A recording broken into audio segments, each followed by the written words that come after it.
Hey everybody, welcome back to another episode of Rent Prep for Landlords. This is episode number 267, and we're going to be talking about if I should sell the farm or not.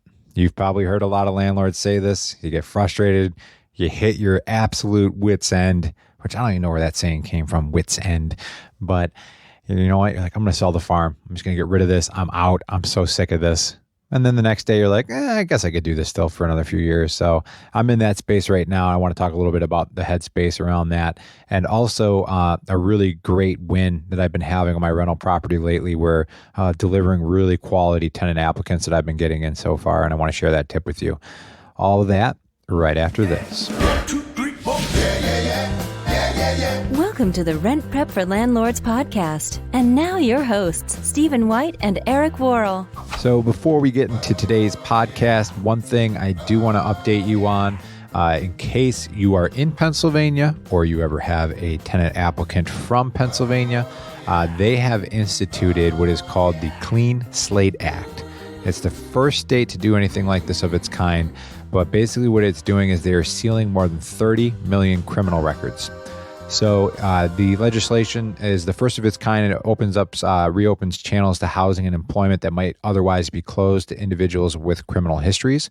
I'm reading this from reason.com, and it said the state will now automatically seal records of those who were found not guilty, those whose charges were dropped, and those who committed low-level offenses such as prostitution and shoplifting if they have remained crime-free for 10 years. So that may not apply to a lot of our listeners if you're either outside the states or not near Pennsylvania, but I figured I'd throw it in there.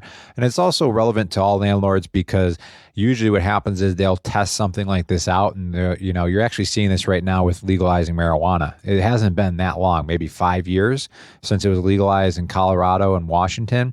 And now you can see how the other states are kind of joining in and that adoption curve is kind of catching up. So it's really interesting. If you ever have time, Google adoption curve. I know I'm kind of going on a tangent right now. I forget the guy's name. I think it's Rogers adoption curve. And basically it explains how people adopt ideas and what are where they are on the curve. So, I love a good tangent. So why not? We'll talk about it. In the Rogers adoptions curve, there's different categories. Innovators are the people at the very front of things, right? So you could say that Colorado was an innovator for legalizing marijuana. Then there's early adopters. So then I think after Colorado, it probably went to like Washington or another state. And then there's early majority, which is really the meaty part of it, the top of the middle of the bell curve, if you can visualize a bell curve chart. And then there's late majority, and then there's laggards. So with everything that happens right now, what we're seeing is that Pennsylvania is an innovator of the adoption curve, where they're the first that has this policy where they're sealing 30 million criminal records. What you'll see in another year or two is other states that were thinking about doing it. They're like, okay, somebody jumped first, we'll follow.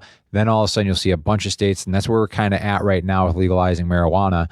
And then eventually it'll kind of like go the way of the majority of the states doing it. I don't know if that'll happen with this particular case with sealing this many criminal records, but I'm of the opinion if they're low-level offenses, they were dropped or they were found not guilty, that it's not a bad thing because you're talking about a 10-year window of being clean.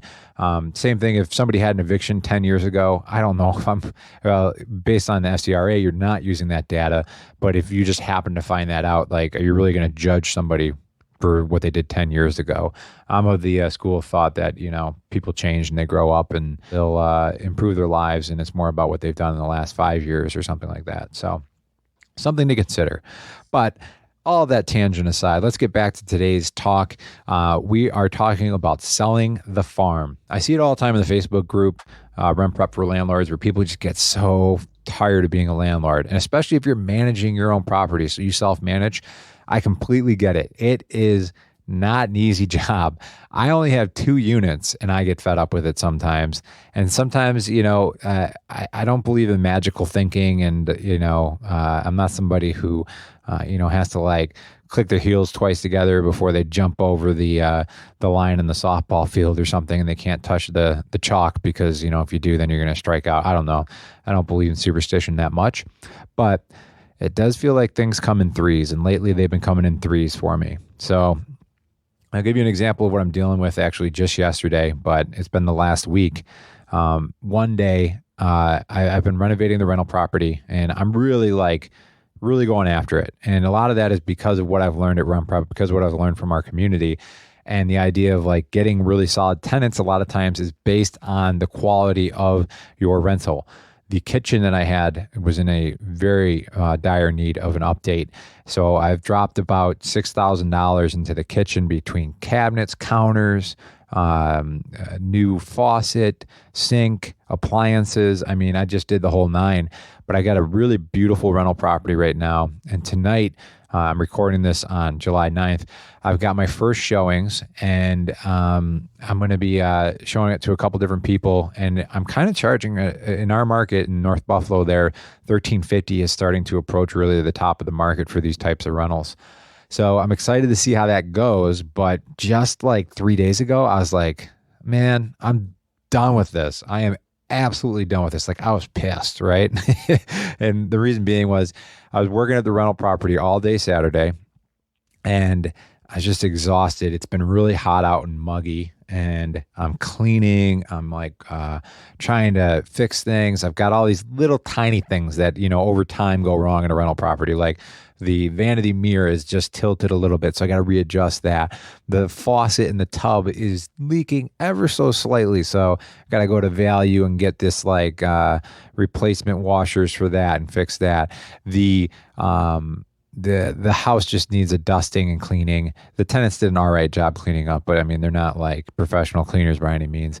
But the thing that really got me is towards the end of the day, I was there 10 hours on Saturday. It was a delightful little Saturday afternoon.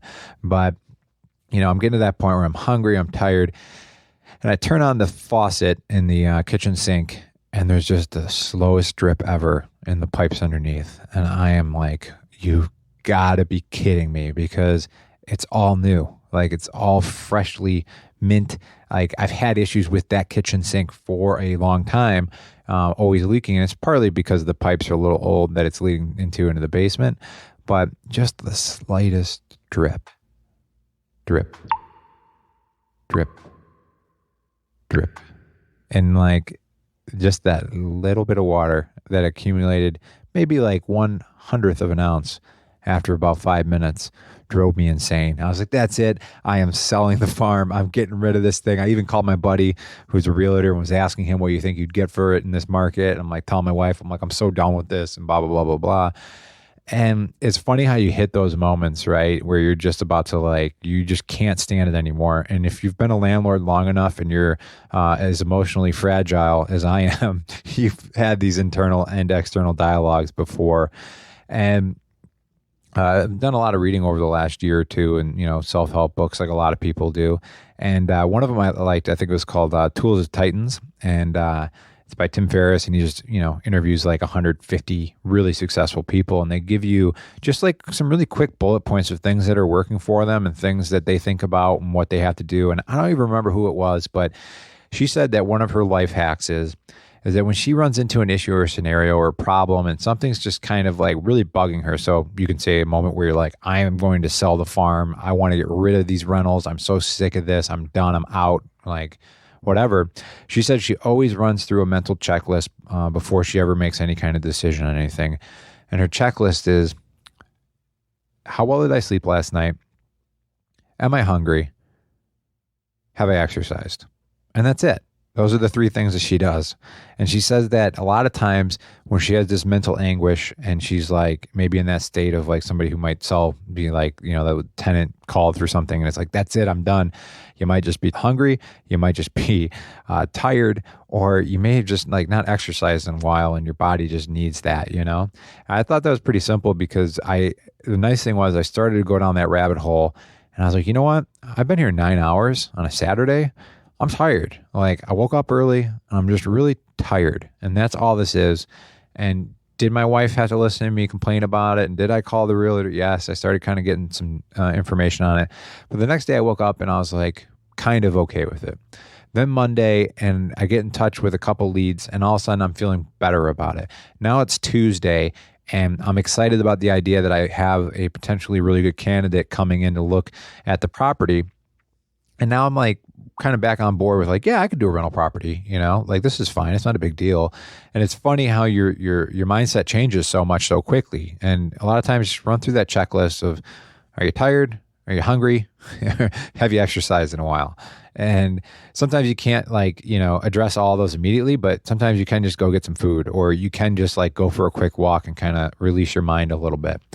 But one of the things that my buddy that's a realtor, his name is Matt, was talking to me about, he's like, dude, he's like, you're going to get crushed on like capital gains on that property because it's appreciated over the last 10 years, probably like, I don't know, $130,000, $140,000.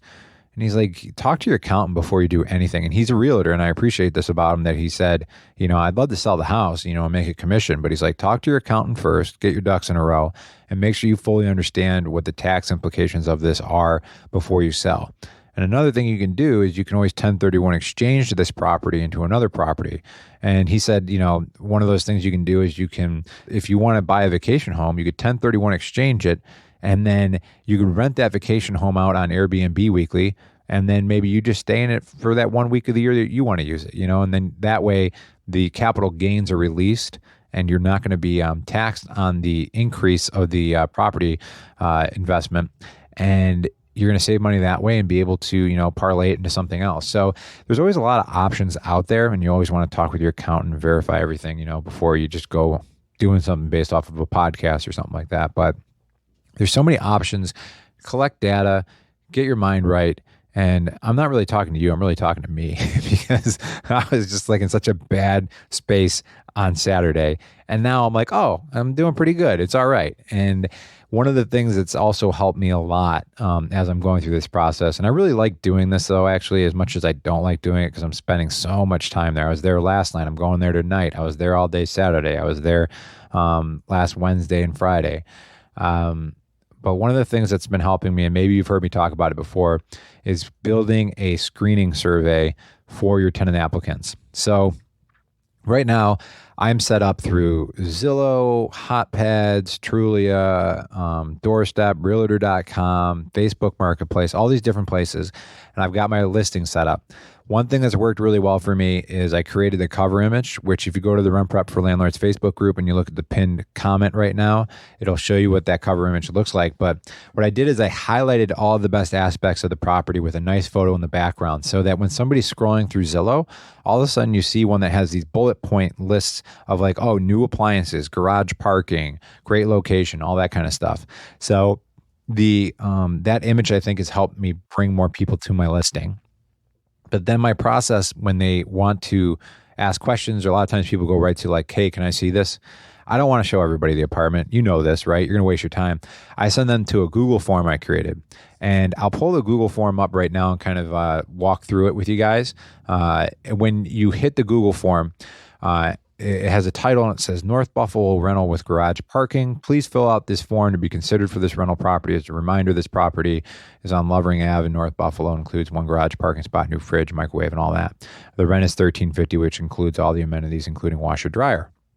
So that kind of, beneath that is that same cover image. So they know they're in the right place, right? So they know it's the same property that they were just looking at. And I ask them for their full name, phone number. Do you gross at least $4,050 a month in income?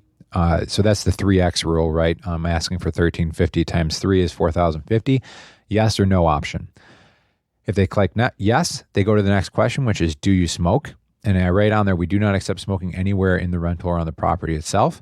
So if they click no, they go to the next question. And it says, do you have any reportable evictions on file? I wrote reportable because, again, you don't want to like ask them, have you ever been evicted? Because an eviction from 10 years ago is not reportable on a background check. So you do not want to use that. You only want to use evictions that are within the last 7 years. But I just use the word reportable because in some states, they even shorten that to 5 years. So if they click no, it moves them to the next question.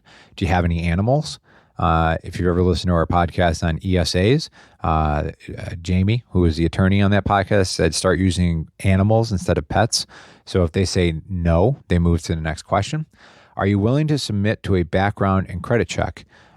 In this one, if they click yes, there's a little context here. I say we require each tenant applicant interested in living in the apartment over the age of 18 to submit to a credit and background check. We will not accept previous evictions on file or a credit score under 670. Where I came up with 670 is we did a analysis of close to 500 credit scores on reports that we've run here at RentPrep, and we did a random sampling. And 670 was the average credit score. So this is a pretty nice property, but it is a rental, But I wanted at least a 670 credit score. So if they click yes on that they're okay with running a background check, they will get to the final page that says, "Thank you for filling out this form. Here's the next step. You meet all the minimum criteria to move forward in this process. Please click the submit button and then schedule a time to chat in the next screen." So at that point, when they click the submit button, I get an email. And it says that you have a new submission on this Google form. I go in, I see their name, their contact details, the answers that I was looking for that they had to answer correctly for me to accept them. If at any point during that survey, they click the wrong answer, like they say, "Yes, I do smoke," it would kick them to this page that says, "You do not meet the minimum criteria for this rental. Sorry, but you do not meet the minimum criteria for this rental property. We require that you make at least $4,050 a month, 3 times the rent amount. You don't smoke, don't have pets, don't have animals, 0 evictions on file, and are willing to submit to a credit and background check. Thank you for your time." So I can't actually tell you how many people have hit that page because I don't get their contact details, which is good. I don't want that contact detail. I don't want the conversation to continue. I want the form to handle the rejection, and then I want to follow up with these other people.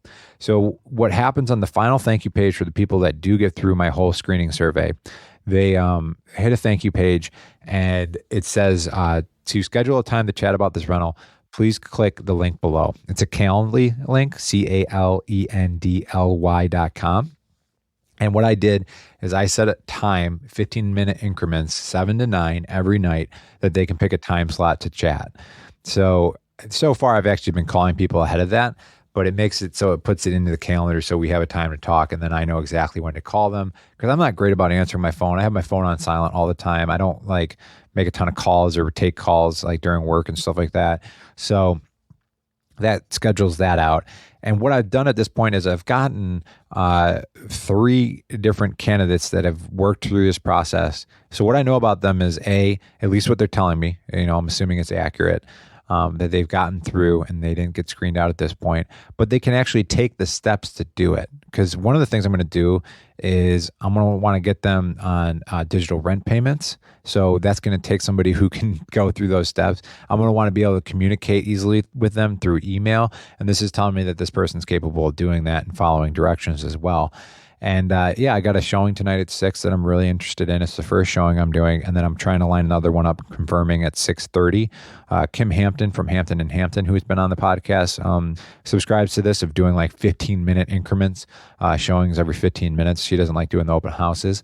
But I like that. I'm going to test that out. And I'm going to see, I have another call today. I'm going to see if that person wants to actually come at about 6:45. So trying to make tech work for me. If you're interested in how to do that, just Google Google Forms. And then you can also look up with Logic. Logic is the thing that's going to decide if they see a thank you page or they see that you don't meet the minimum criteria. Probably took me about 20 minutes to set up. But now when anybody from any of those different services, Facebook Marketplace, Zillow, whatever, they ask, "Hey, I want to see this property," I go, "Thank you for your interest. To be considered for the rental property, please fill out this form in its entirety. Thank you." And that's it. I haven't gotten any other questions back from that. And I've gotten 3 people who've gotten through, which is not a lot of leads, but my initial interest was closer to 15, 20. So the funnel is working in that I'm taking 15, 20 applicants down to 3. And I'm not wasting my time with the, 15, 17 people who couldn't make it through or didn't take the effort to fill out the form. And now I'm dealing with a really small population of people who are really interested. And I already know they're willing to submit to a background check. I mean, the one group of girls that are interested in it already told me, "Oh, we already ran our credit ourselves. We got 720, 750, and 770.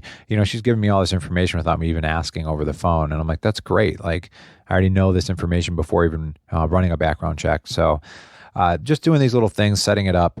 And I know I'm kind of all over the place on today's podcast, but just kind of filling you in where my mindset's been at.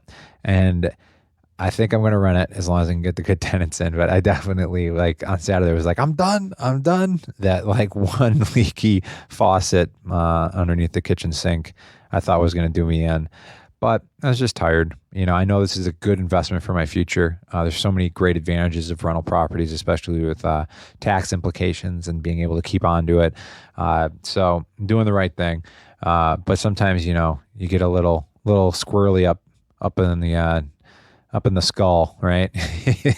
And you get a little worked up, which is fine. It happens. And I'm sure if you're listening and you're somebody who's got 10, 20, 30 rental properties, you've got it all the time like that, right?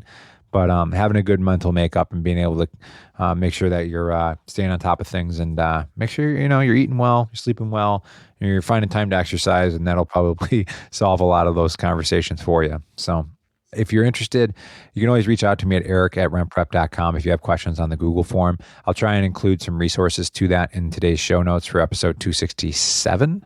I believe I got that right. I've been talking for a while.